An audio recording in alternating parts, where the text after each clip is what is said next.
Today on Home Cooking with Holly, we're going to make homemade sandwich bread. I have my ingredients ready to go, and I am using bread flour. Bread flour has more gluten than all-purpose flour does, and it really does make a difference in the texture of your bread.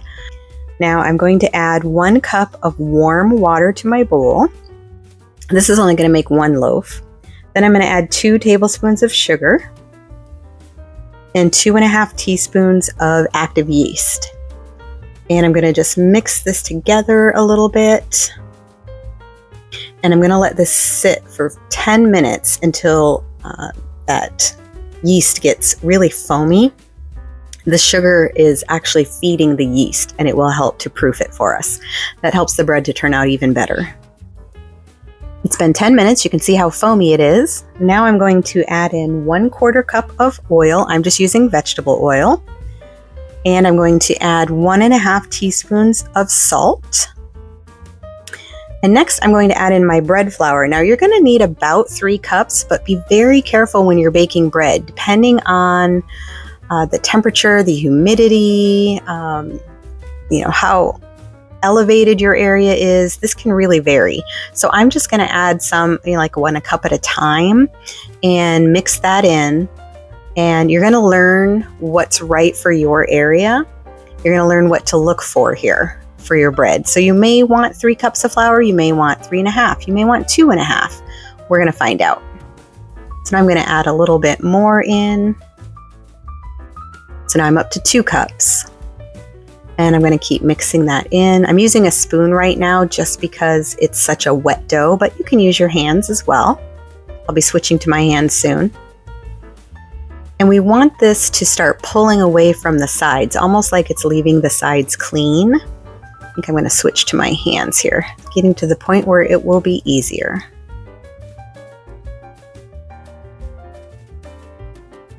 Now I'm just going to mix that up with my hands. And I'm going to make sure I get all the flour off of the bottom and edges that I can.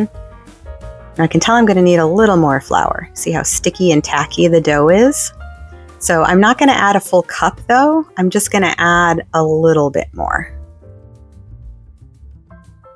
And I'm going to mix that in and then see where I'm at.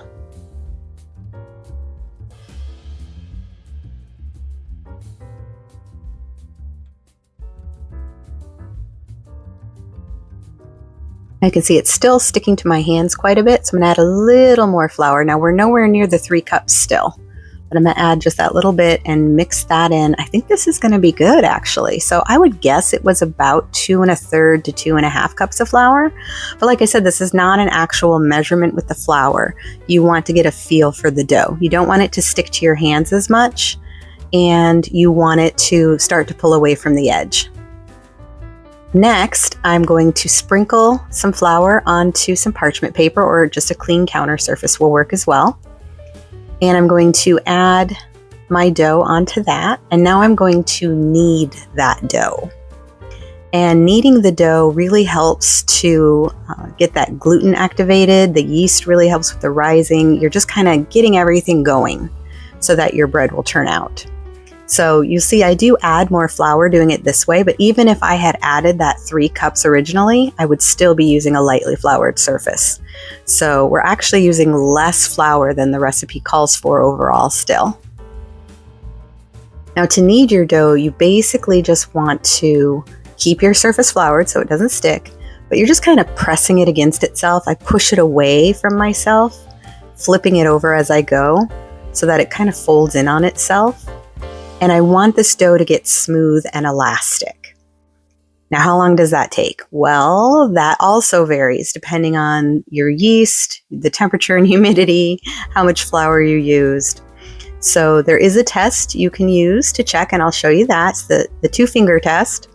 But for right now, I'm just going to keep kneading it. I know it's going to take a little bit of time.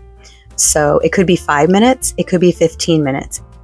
Okay, it's been about 4 minutes. Now I'm going to press my fingers into that dough, and you can see that the holes try to close up right away. That means it's not ready. So I'm going to keep going. Lightly floured surface again. You don't want a lot, but you want to have some on there and spread it out. and just keep kneading that dough. I'm going to do a few more minutes. Now, if you don't like to knead dough, which I love to knead dough, but it can get tiresome as the time goes on, you can do this in your mixer, and you can use a dough hook in a stand mixer, and it will knead the dough for you. But I really prefer to do this myself. And even if I do use a dough hook with some recipes, I still end up kneading it on a surface myself. So, okay, now we're going to do the finger test again. I'm going to push 2 fingers into the dough.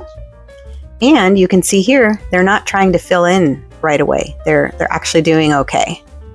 So now this dough is ready to allow to rise. And my kneading process took 8 minutes.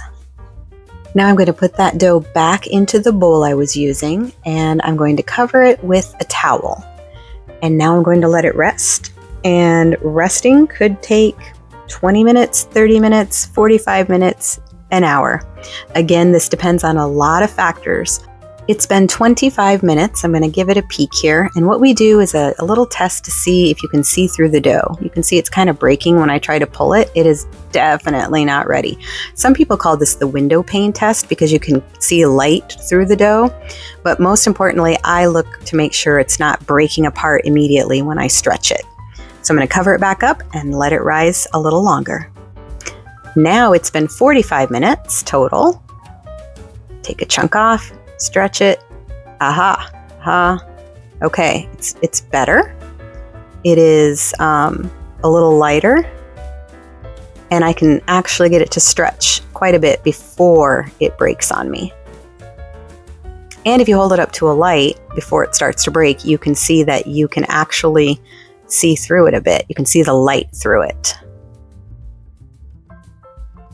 So mine took 45 minutes total to rise. And now I'm going to get it into my loaf pan, which I will spray with some cooking spray.